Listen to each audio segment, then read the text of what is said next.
हे तर सत्य आहे. जनतेचा कौल स्वीकारला पाहिजे. भारतीय जनता पार्टीला पूर्णपणे बहुमत जवळपास मिळलंय. माझ्या माहितीवरून 60-62 जागा भारतीय जनता पार्टी एकटीच जिंकते. जनमत एवढं विरोधात असतानाही हे तर होतच. भारतीय जनता पार्टीचं कोणतेही वैशिष्ट्यपूर्ण काम नसतानाही मला वाटतं जनतेनं भारतीय जनता पार्टीला निवडून दिले, पण जनमताचा आदर केला पाहिजे असं मला वाटतं. पण एकनाथ शिंदे यांच्या पक्षाचे जवळपास 1 खासदार आहे, 6 आमदार आहे, मंत्रीसुद्धा आहेत. एवढं असून सुद्धा त्यांचा मोठ्या प्रमाणात पराभव झाल्याचं बघायला मिळत आहे. याला तेच स्वतः जबाबदार आहे. उगाच कोणाला जबाबदार, कोणाच्या यशाला आणि अपयशाला कोणाला जबाबदार धरता येणार नाही. ते स्वतः जबाबदार आहे. कारण शिंदेचा पक्ष म्हणजे कंपनी. ती विधानसभेला चालली, लोकसभेला चालली, महापालिकेला नाही चालली, कुठंच नाही चालली. मुंबई संभाजीनगरात काही कुठेच चाललेली नाही. मुंबईत त्यांच्याकडे किती नगरसेवक होते, खूप होते. इकडचे तिकडचे 12 गावचे जमा केलेले होते. निवडून किती आहे. त्याच्यामुळं शिंदेची एक टोळी आहे जी भारतीय जनता पार्टीनं अशा टोळ्या सांभाळलेल्या आहे. अजितदादाची टोळी नाही की एकनाथ शिंदेची टोळी, ते काही पक्ष टोळी आहे. त्यामुळं भारतीय जनता पार्टीच्या मनावर असतं त्यांना किती जागा मिळू द्यायच्या की नाही देऊ द्यायच्या. तसं भारतीय जनता पार्टीनं आता केलेलं आहे. एम-आय पक्षात देखील शहरामध्ये जवळपास 33 जागांच्या वरती निवडून आलेले आहेत नगरसेवक.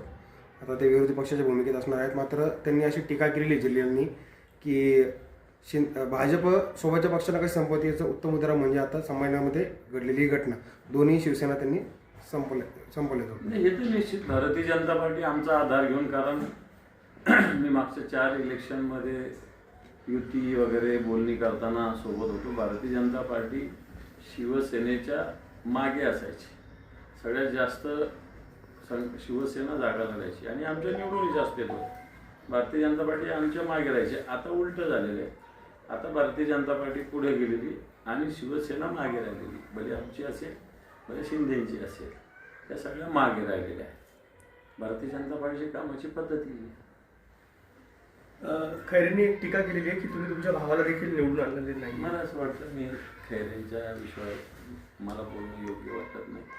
मी इलेक्शन संघटना म्हणून लढत असतो. व्यक्ती म्हणून कोणाशीच जेवढ्या सगळ्या उमेदवाराला वेळ दिला तेवढाच मी माझ्या भावाला दिला. त्यामुळे त्यांनी त्याची तयारी करायची होती. ती काही माझी जबाबदारी नाही. दादा, तुमच्यात समन्वय नव्हता का असं देखील ते म्हणतात. समन्वय जर असता तर कदाचित ही गोष्ट झाली नसती. आता मला असं वाटतं हे बोलण्याला काही अर्थ नाही आहे. निसक्त कुठं असतं तर त्याला समन्वय म्हणता येईल. इथं 6 जागेवरच आम्ही जवळपास विजय प्राप्त केलेला आहे. बरं, असंही नाही की फार कमी मतांनी कुठे पडले. समन्वय वगैरे काही याला काही या गोष्टीला म्हणण्याला आता काही अर्थ नाही. त्यांनी त्यांच्या पद्धतीने केलं, मी माझ्या पद्धतीने केलं. मुंबईत पाहिजे तर ठाकरे पाहिजे अशी चर्चा सुरू होती. मात्र आता मुंबईमध्ये देखील ठाकरेंचं गणित बसलेलं नाही. त्यामुळे भाजपनेच मोठ्या प्रमाणात ठाकरेंच्याच स्वतःच्या बळावर मोठ्या प्रमाणात जागा आलेल्या आहे. 70च्या वर जागा ठाकरेंनी मिळवलेल्या. या काही कमी नाही आहे.